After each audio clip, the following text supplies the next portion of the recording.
Hello folks, this is Steve AB for you. I'm going to tell you about something that you might be able to use sometime.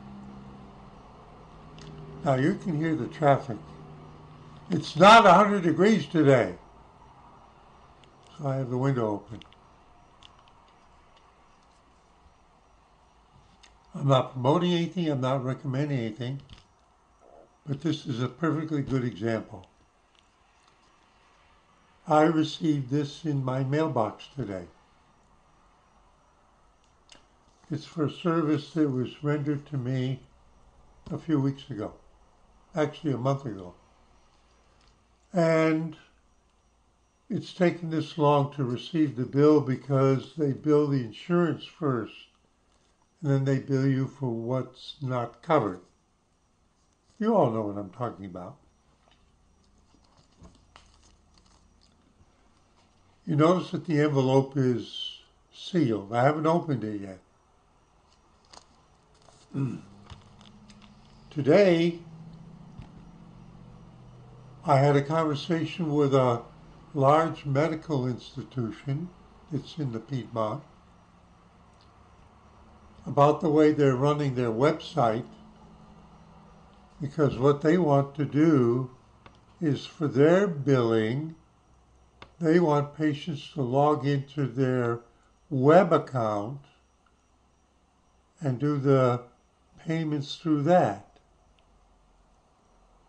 But it's something new for them and they're still developing it, and it's not presenting information in a consistent way.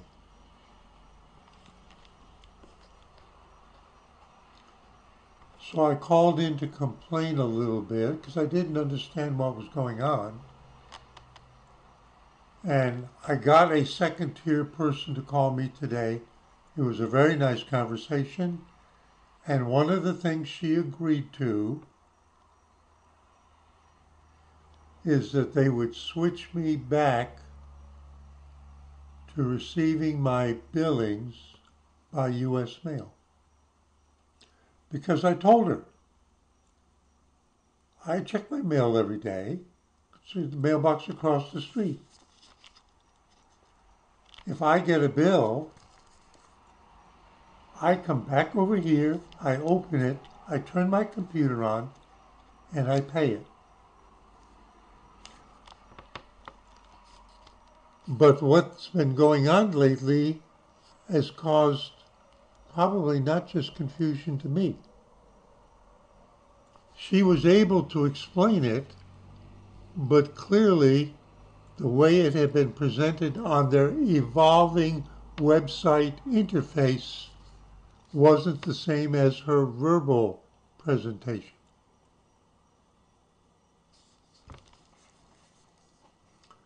So she agreed to my request that she would switch me back to receiving my bills from them after they sent them to insurance and so on and knew what the residual was. They would send it to me by U.S. mail. She agreed to do that because their web page, although it looks like it will let you do it, when you go to that part of it, it doesn't. Now, some executives can, get like a prize Caribbean extra vacation on the postage they save or something like that. So they push it.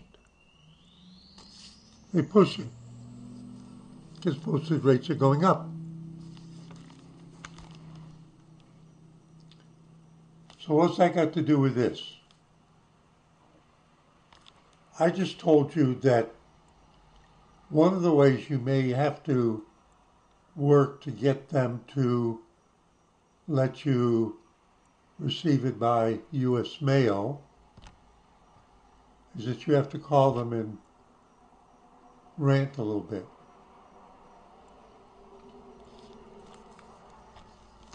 Now I want to tell you how I do it with this one.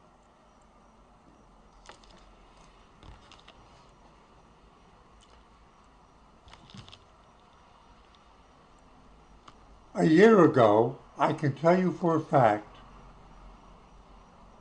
that this company, when they were ready to bill me, would send me an email telling me that I could go online and pay it. You know, there's a click on in the email. I can get the bill that way, and I can pay it that way. But I didn't want to. And I can tell you they only would wait 2 days from sending that email before they would mail this, which would arrive in 1 day. So it was a 3-day period. I'm telling you about past history. I received the first email from them about the bill a little over a week ago.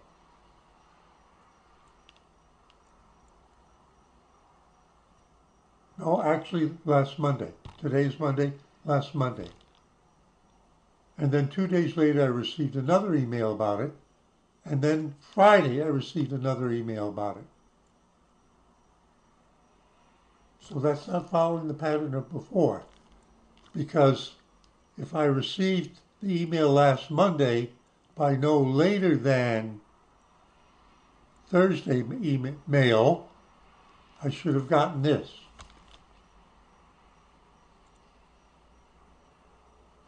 But finally they gave in and they mailed this on Saturday. Now you're wondering where I'm going.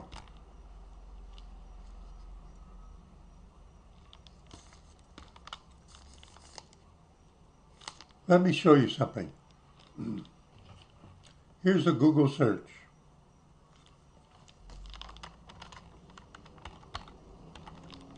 Email protocol. How emails are handled is by a standard protocol. There are rules. The rules have been increased over the years, but I have written software to handle email on a server more than 10 years ago. So there's a protocol, a standard. Everybody that writes anything to do with handling emails has to meet the minimum of that standard. They may add something. Email protocol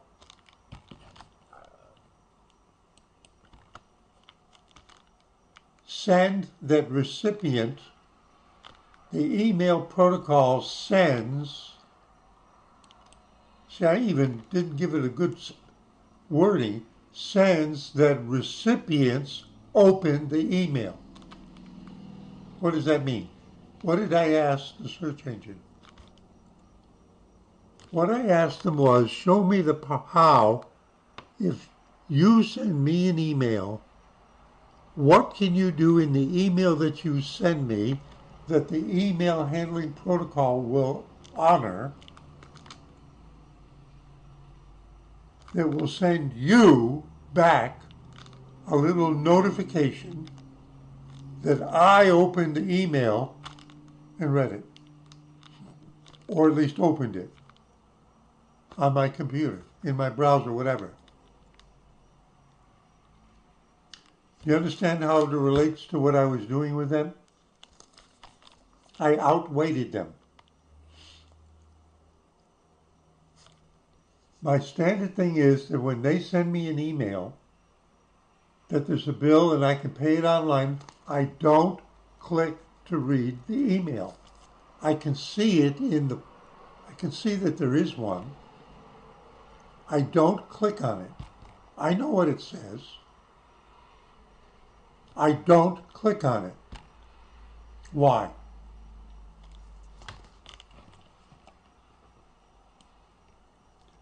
Methods to detect if a recipient opened an email. This is the AI overview. Pardon me. There are several methods or protocols, in a broader sense, used to determine if a recipient has opened an email.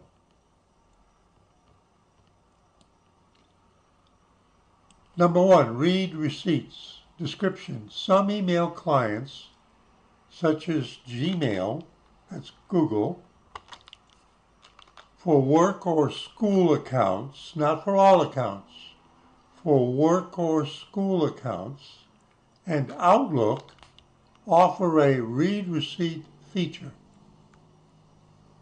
How it works. When you request a read receipt, you send an email and you want to know that the person it addressed to actually opened it. There may be an important legal reason for not wanting to know.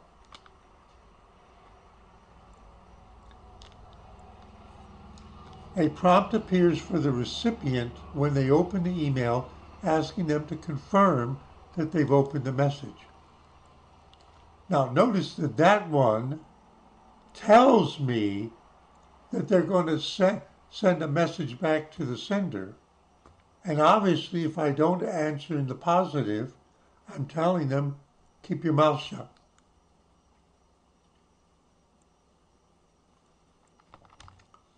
Reliability. This method relies on the recipient accepting the request. Not all email clients support read receipts, and recipients can choose to decline them. Also, if it only confirms that the email was open and not necessarily that it was read or understood. Now, I'm not a lawyer. We're not talking about law here. They have to present me with a bill. If they can't prove that they have presented me with a bill within the meaning of the legal definition, and I don't pay on time, do they have a right to send me out for collection, or can they get sued for it, for injuring my credit score? I never got anything. What are you talking about?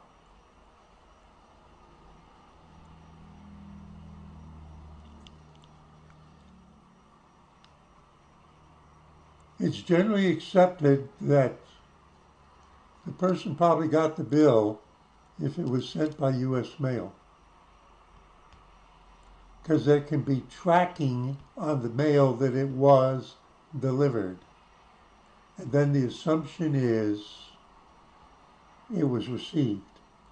You definitely can prove, you, the biller, can prove that it was delivered to a universally accepted destination and should have been read. And you got it? Remember, all of these kind of stuff is legal stuff. I'm not a lawyer. I can read between the lines.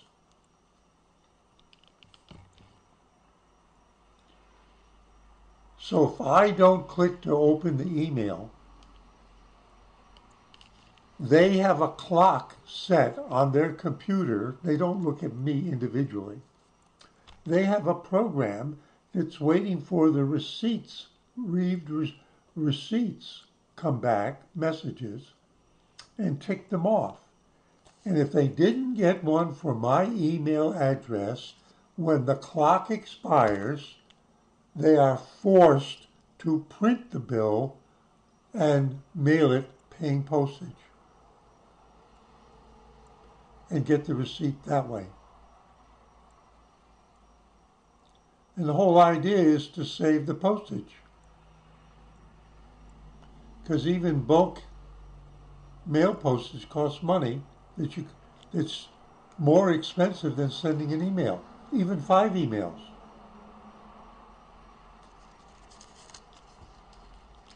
Let's read a little further. Some people are sneakier. There's something called a tracking pixel. This is by far the most prominent method. The bad boys use this a lot when they want to find out about you and they're sending you exploratory emails to see if you're there and if you'll click on certain things. Tracking pixels. This is the most common method, especially in email marketing. How it works: a tiny 1 pixel by 1 pixel, a tiny, often invisible 1 by 1 pixel picture is embedded in the email body. You know, you get emails where there's a picture in there. The picture might be 300 pixels by 200 pixels. It might be the logo of the company. They can send you the same thing, but it's only 1 pixel and you can't see it because it's white. But it's there. The computers are robots. They just do the instructions. A 1 by 1 pixel image is embedded in the email body. When the recipient opens the email and the image is loaded from the host server, they send everything down so that you can read it as a readable page, an HTML essentially. It triggers a log entry indicating the email was opened.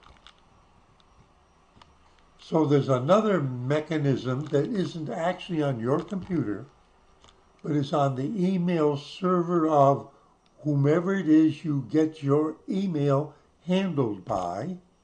In my case, Spectrum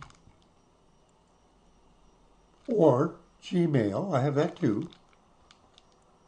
A little program fires up on their server and writes an email back to the sender. Pardon me.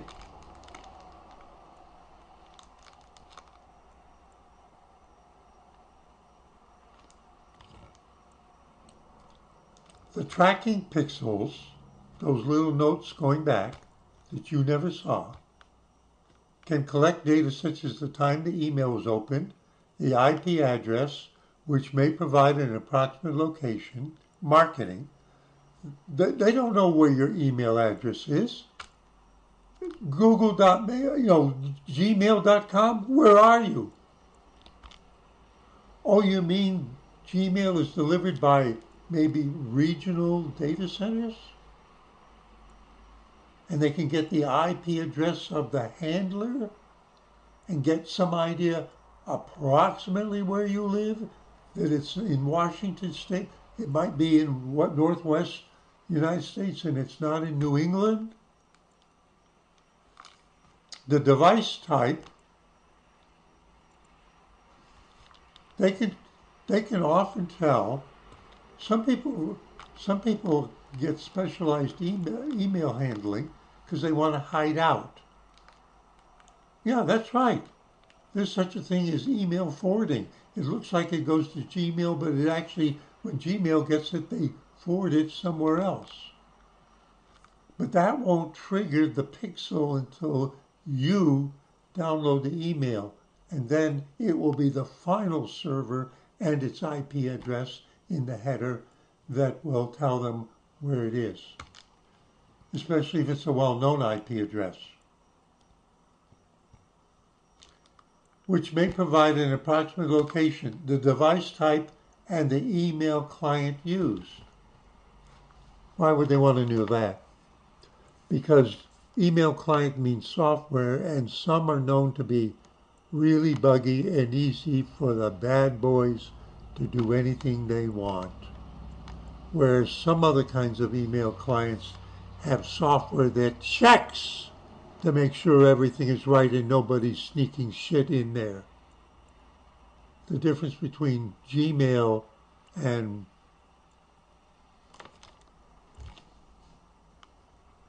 T.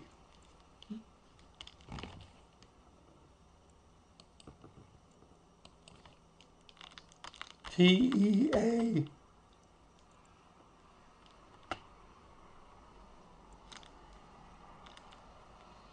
Hack.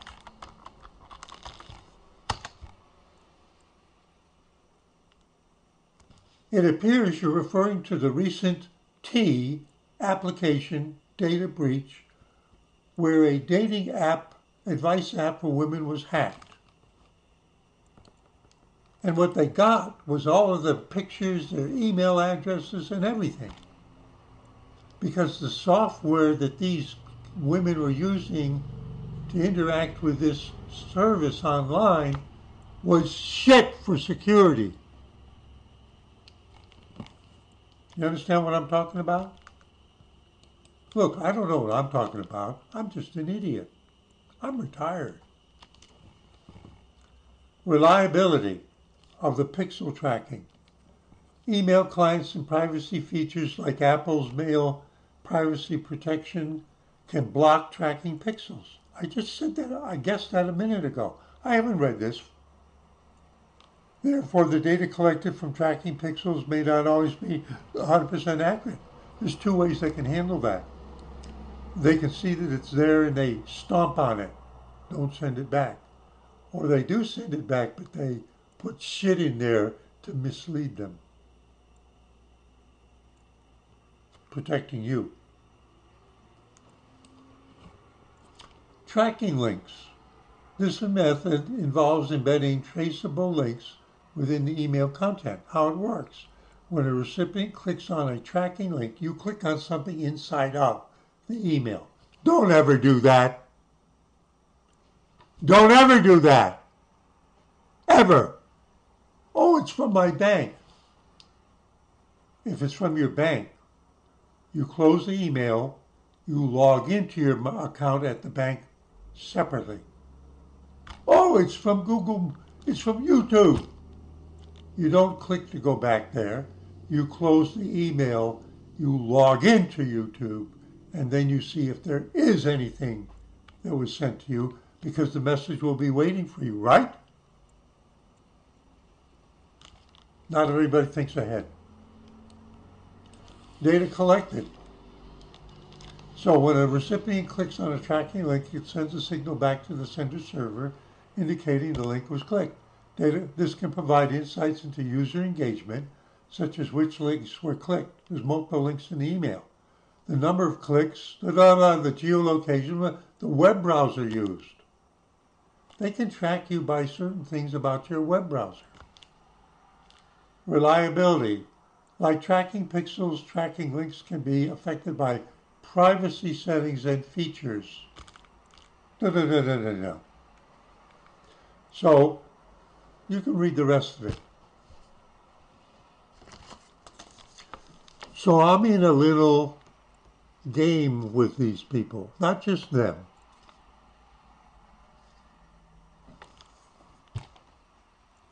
All I would have to do is not read the email a year ago. Not read the email that they sent me. They'd only send one. 2 days, and then by the literally the third day, I would get the email. Because they knew how long it took for, and they just said because they can't legally do anything if I don't pay it, if I haven't received it, and they can prove it reasonable, beyond a reasonable doubt. I'm not a lawyer. It's common sense. But now the drama took over a week. I refused to click on it. But I'll be honest. Yesterday, Sunday, I decided that if it wasn't in my mailbox today, I would click on it because I like to pay my bills on time. But when I went to my mailbox today, there it was. So I'm in a game with them. Do I pay them every single time? Yes, I do. Is this still paying on time? Yes, it is. Provided like I pay it within a day or two. I'm going to be paying in a minute. When I finish making this video, I'm going to go on and pay it. Okay? Excuse me for going on so long. The purpose isn't to snooker these people. There are reasons why you may want to have your billing actually sent to you by the United States Post Office as opposed to notifications by way of email, given the amount of hacking and bad malware that's out there. It's hard to send malware on a piece of paper. Yeah, but you still have to go to their website. They have a well-known website. I don't click on the link to go to them. I say Google, and I give the name. Google knows who they are. Google comes up with an authenticated link to their real website. Not a fake one, which sometimes happens. Be careful which link you click on when you get search results from your search engine. There are other search engines besides Google, but even with Google, sometimes there are advertising links on top of the real one. They're trying to get you to click on the bad one where they can steal your money.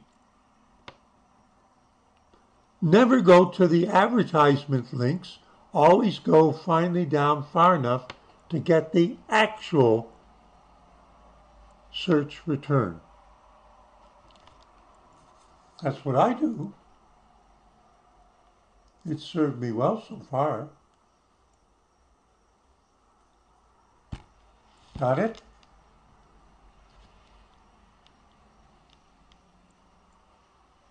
There's a bigger picture behind why you should be doing this.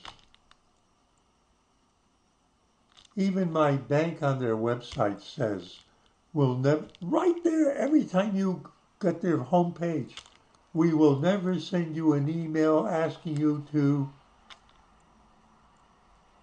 What they're saying is if we ever send you an email, we want you to close it and come and log in so you know that that's who you're really connected to, or call our advertise that's on your bill 800 number, but don't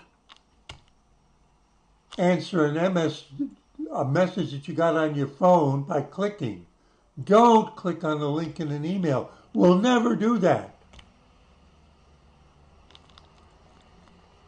But they will. I'm making a contrast. I'm not saying anything bad about them. What they're doing is legal. The question is, how safe is it for you? I'm going to pay this bill in a few minutes. The name of the company is well known. I'm going to ask Google to take me to the site, and then I will say, pay the bill as a guest. I can put in information that's on the billing. They'll identify the bill. I can pay them. I don't even need to actually log into an account with them. I'm holding my distance from them. It's the safest way. Steve AB4L, just an idiot running his mouth. Saying see you in 73.